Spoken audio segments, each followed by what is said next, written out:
हमने ये देखना है कि हमारी इन चारों क्वेश्चन की जो भी नीड्स थी, हमारे एजुकेशनल सिस्टम ने, हमारे पेरेंट्स ने, हमारे एनवायरनमेंट ने, ये सारी चीज़ें हमारी ये तमाम बेसिक नीड्स को पूरा किए।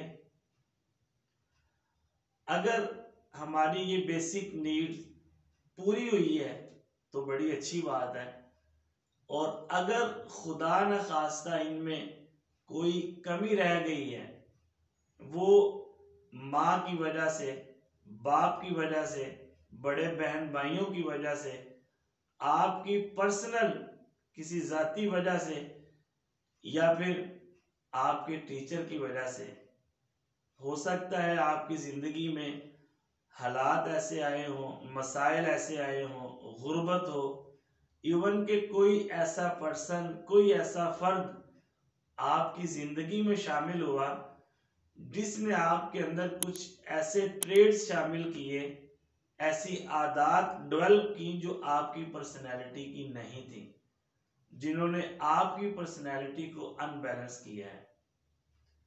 तो ये देखना पड़ता है कि आपकी ये जितनी भी बेसिक नीड्स थी, क्या ये मुकम्मल हुई है। अगर ये सारी नीड्स मुकम्मल हुई है तो फिर आपकी ग्रोथ अच्छी हुई है, फिर आप एक नॉर्मल इंसान हैं, आप एक पॉजिटिव इंसान हैं। और अगर इनमें से किसी एक चीज के अंदर भी कोई कमी रह गई है, चाहे वो किसी भी वजह से रह गई है, तो उसके इम्पैक्ट, उसके असरात आपकी बॉडी के ऊपर, उसके असरात आपके दिल के ऊपर, आपके माइंड और आपकी रूह के ऊपर आते हैं। और जिस इंसान की ये बेसिक नीड्स पूरी होती है ना, उसके लिए अपने आसपास के लोगों को, अपने इर्द गिर्द के माहौल को मैनेज करना आसान होता है। और जिसकी ये नीड पूरी नहीं होती तो फिर उसके लिए इन तमाम चीज़ों को, अपने आप को, अपने आसपास के लोगों को उतना ही मैनेज करना मुश्किल होता है। और आज भी आप किसी डेवलप कंट्री में चले जाएं या फिर किसी बड़े इदारे में जॉब के लिए जाते हैं, तो वो जब आपका इंटरव्यू लेते हैं, उसमें सबसे पहले आपके इन चारों क्वेश्चन को देखते हैं, क्या आपकी ये सारी की सारी नीड मुकम्मल हुई है।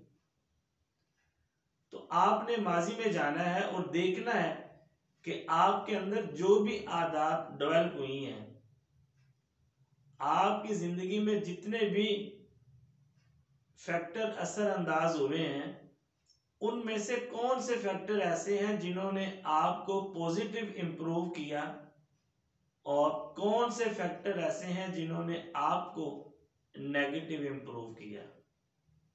तो सेल्फ असेसमेंट से पहले सेल्फ एनालिसिस बहुत जरूरी था।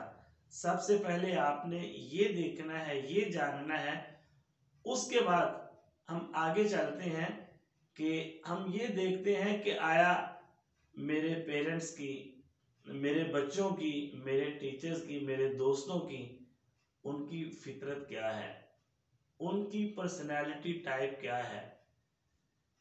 इंसान को समझने के लिए अब तक हजारों की तादाद में तरीके इजाद हुए, मॉडल्स बनाए गए इंसान को समझने के, और उसी के अंदर एक मॉडल ये भी था जिसका नाम है MBTI। इनके बारे में कहा जाता है कि ये दो बहनें थी, बाज कहते हैं कि ये माँ और बेटी थी। MB मायर ब्रिग्स, TI टेस्ट इंडिकेटर, ये उस मॉडल का नाम है। और ये मॉडल इतना ग्रो किया कि आज पूरी दुनिया के अंदर या पाकिस्तान में भी जो बड़े इदारे हैं, वहां जब आपको जॉब के लिए रखते हैं तो सबसे पहले आपकी पर्सनैलिटी टाइप को देखा जाता है। एक बंदा है, उसको टीचर की जॉब देनी है, तो वो देखते हैं क्या उसके अंदर पढ़ाने की आदत है, उसकी टाइप ऐसी है कि वो 2-4 घंटे बोल सके।